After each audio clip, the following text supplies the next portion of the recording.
మాజీ ప్రధాని పీవీకి భారతరత్న ప్రకటనతో తెలుగు రాష్ట్రాల ప్రముఖులు సంతోషం వ్యక్తం చేశారు. ప్రధానిగా దేశానికి క్లిష్ట సమయంలో సేవలందించారని గుర్తు చేసుకుంటున్నారు. పీవీకి భారతరత్న రావడంతో ఆనందం వ్యక్తం చేశారు మంత్రి పొన్నం ప్రభాకర్.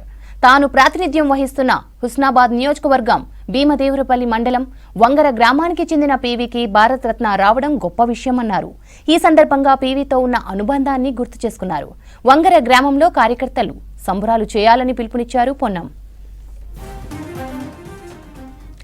భారత హరిత విప్లవ పితామహుడు ఎంఎస్ స్వామినాథన్ కు కేంద్రం భారతరత్న ప్రకటించింది.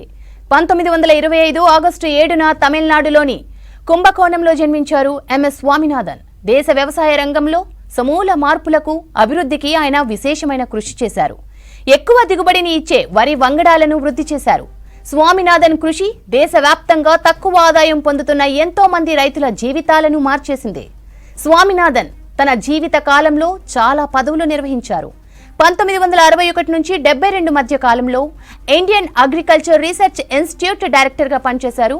1972-79 మధ్య కాలంలో ఐసీఏఆర్ డైరెక్టర్ జనరల్గా పనిచేశారు. 1979 నుంచి 80 మధ్యలో వ్యవసాయ శాఖ ముఖ్య కార్యదర్శిగా విధులు నిర్వర్తించారు. 2004లో దేశంలోని రైతుల ఆత్మహత్యలు ఇబ్బందులను అధ్యయనం చేయడానికి ఏర్పాటు చేసిన నేషనల్ కమిషన్ కు చైర్మన్ గా పనిచేశారు స్వామినాథన్. 1987లో వరల్డ్ ఫుడ్ ప్రైజ్ పురస్కారాన్ని అందుకున్నారు స్వామినాథన్. 1988లో ఎంఎస్ స్వామినాథన్ రీసెర్చ్ ఫౌండేషన్ ను స్థాపించి గ్రామీణ ప్రాంతాల్లో వ్యవసాయ రంగాన్ని అభివృద్ధి చేసేందుకు కృషి చేశారు.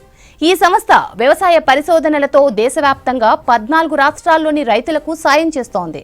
స్వామినాథన్ దేశ అత్యున్నత పురస్కారాలైన పద్మశ్రీ, పద్మభూషణ్, పద్మవిభూషణ్ అవార్డులు అందుకున్నారు. HK Firodia award, the Lal Bahadur Shastri national award, Indira Gandhi prize వంటి అవార్డులతో పాటు అంతర్జాతీయ అవార్డులైన Ramon Magsaysay, Albert Einstein world science అవార్డులు కూడా అందుకున్నారు.